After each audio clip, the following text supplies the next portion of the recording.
Hello, this is my portfolio speech. As a Southern Californian, I see myself as an observant drifter. I guess you could say I move with the wind. For me, moving around a lot has become a normalcy. It caused me to be who I am today, an observer. Although I went to high school in California, I spent close to all my formative years in Connecticut and northern Indiana. I have even moved within Southern California. My grandpa, who I call Papa, told me a very wise bit of information that would end up guiding me throughout my life. When we were moving from Indiana to Connecticut, my Papa came with us to help out with the move. We packed the car with the necessities of a cross-country road trip, and of course, all three of our pets that we had with us at the time. Needless to say, it was an interesting road trip. When we were pulling away from my old house, I looked back at it just to see it for one last time. My Papa saw me look and then said, "Meg, never look back." Then I turned around and sat there looking forward. After a second later, I looked at him again and he winked at me. I loved when he winked at me, so I gave him a sideways smile, but at the time, the only thing I could think about was how strange it was for him to say that.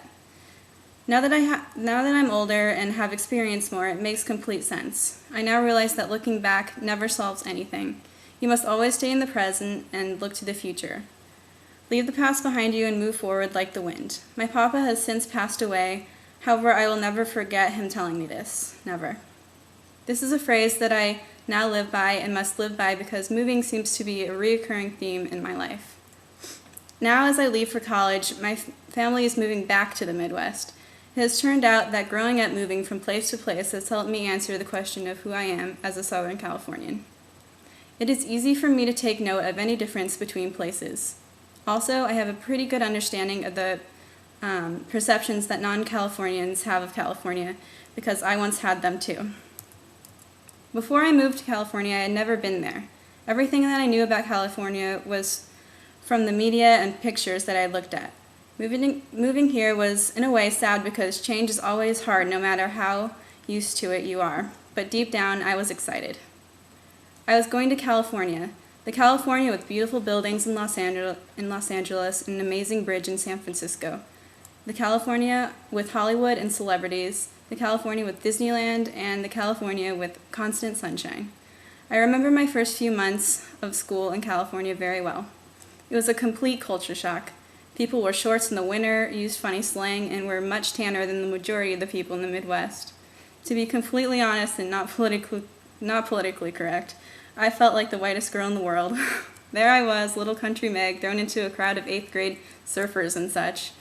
I remember this one incident that occurred pretty early on when I moved to California.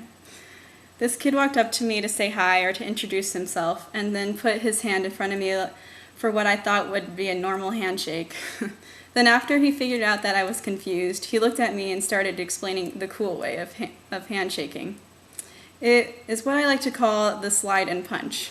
Truthfully, I still don't understand what it is, and if I was in that situation again, I'd probably just be as awkward as I was then.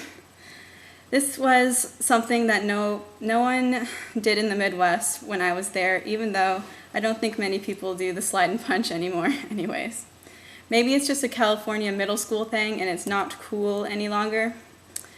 The point is that this was just the first little learning curve that I had of many things that I've learned and observed over the past 5 years of living in Southern California. What I wasn't expecting when I arrived here in California was the truth. Even though it is the nicest place I have ever lived, it still has many flaws. Los Angeles turned out to be a little disappointing.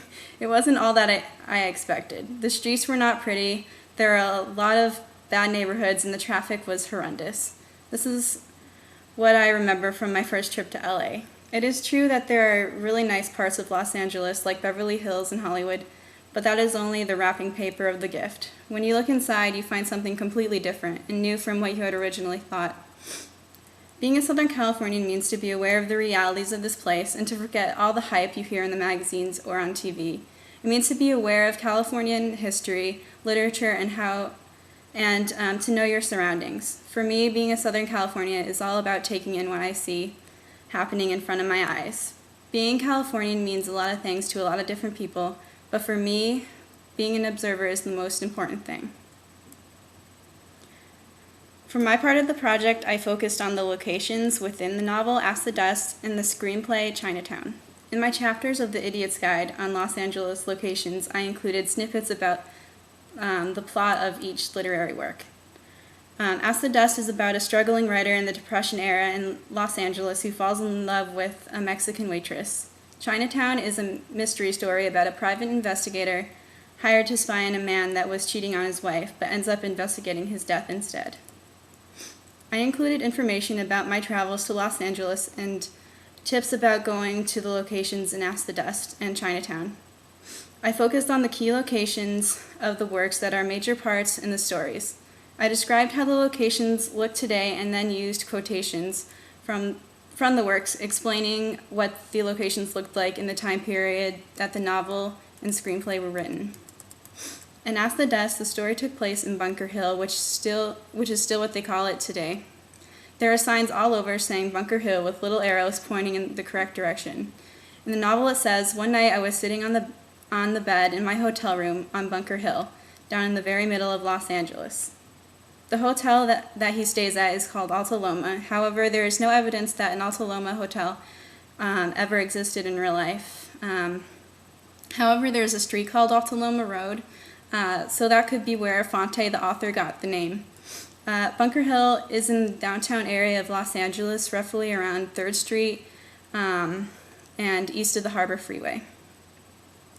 Today is a very nice part of town. It is clean and there are people walking around all over. The buildings in the area today are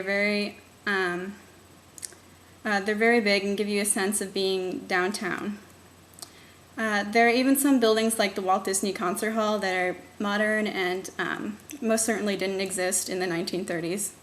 The traffic around and in Bunker Hill, however, is a headache. Not that it isn't a headache anywhere else in Los Angeles, but it probably didn't take 30 minutes just to drive through parts of Bunker Hill in the 1930s. Even if you know the area well, you probably wouldn't be able to get from point A to point B very fast because of heavy traffic. This is one of the biggest differences between Bunker Hill now and Bunker Hill in the 1930s when the book was set. I also touched on how the Bunker Hill area of Los Angeles fit into the novel. One quote that stood out for me in the novel was Los Angeles, Los Angeles, give me some of you. Los Angeles, come to me the way I came to you. My feet over your streets, you pretty town. I loved you so much, you sad flower in the sand, you pretty town. This quote shows how Bandini, the main character, needs Los Angeles because he is a writer, but at the same time, he doesn't enjoy being there. In Chinatown, there are many pretty important locations. I focused on the Department of Water and Power, MacArthur Park, City Hall, and also included how it is ironic that the screenplay and film is named Chinatown, when the only scene that actually takes place in Chinatown is the last one.